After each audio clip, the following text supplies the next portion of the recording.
Imagine waking up to the screech of tires on your quiet suburban driveway, only to find a self-appointed HOA enforcer storming your property like it's her personal kingdom, clipboard in hand and judgment in her eyes.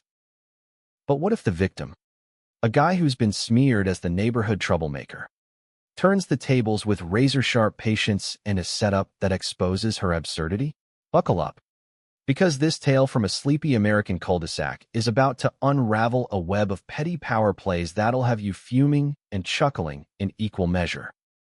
In the manicured hell of Willow Creek Estates, where every lawn was mowed to HOA-mandated perfection and Christmas lights had to be festive but not flashy, lived Alex Rivera. He'd moved in after a messy divorce, hoping for peace. But whispers started flying almost immediately, neighbors claiming he was shady based on nothing but a late-night delivery truck that turned out to be his moving van. Alex kept his head down, nodding politely at the gossip.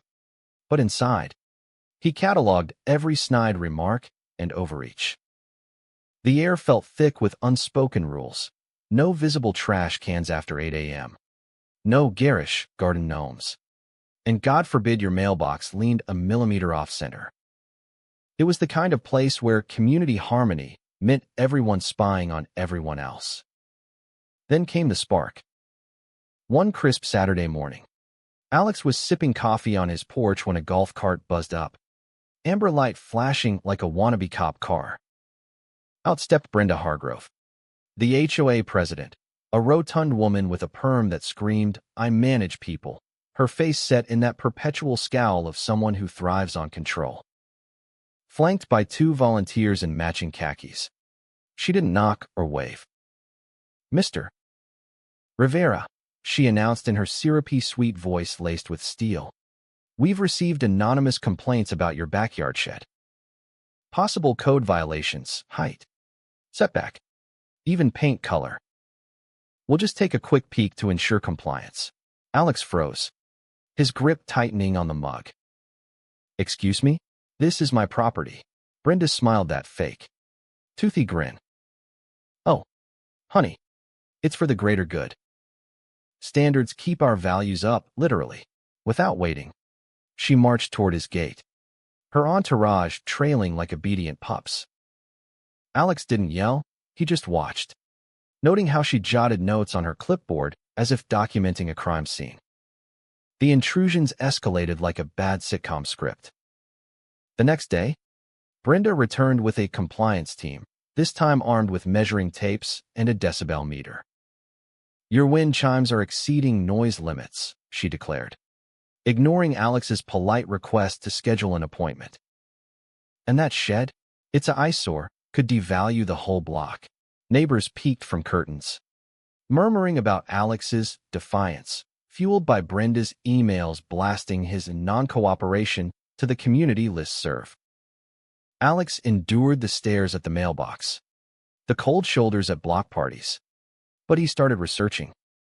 Late nights, he pored over HOA bylaws, county laws, and even old forum posts about overzealous boards.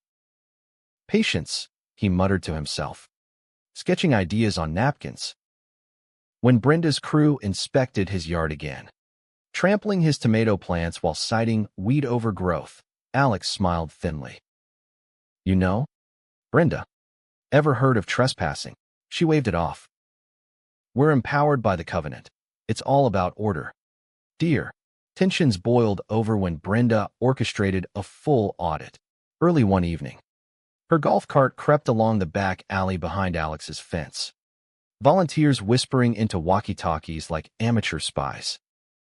Alex, who'd anticipated this after spotting her SUV circling the block earlier, had laid a subtle welcome, a strip of concealed, non-lethal caltrops made from scrap metal, designed not to harm but to halt.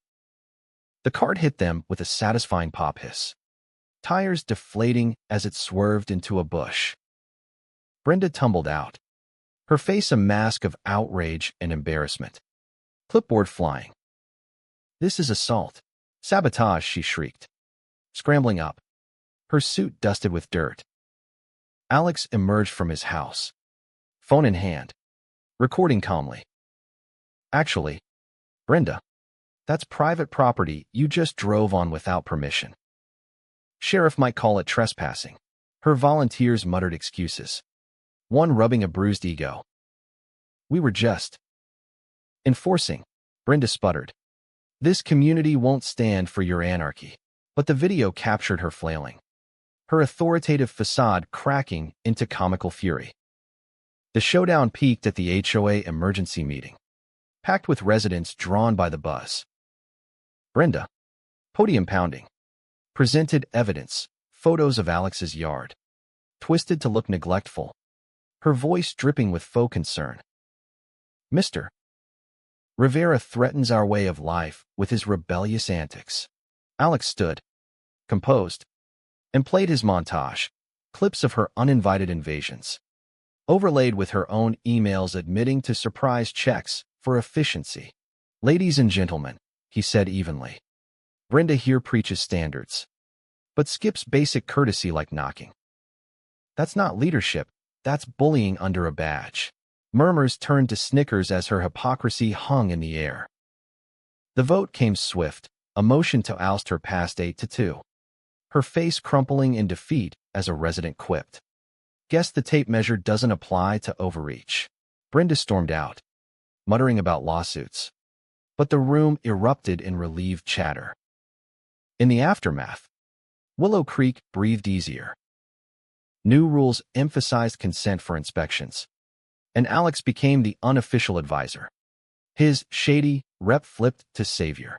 Neighbors shared stories of Brenda's past tyrannies, toasting with backyard BBQs that ignored old bans. As for her, she slunk away, her golf cart gathering dust. But here's the kicker. Was Alex the villain for fighting back with wits instead of words? Or was Brenda's order just a mask for control freakery? Drop your verdict below. Who's really the Karen here?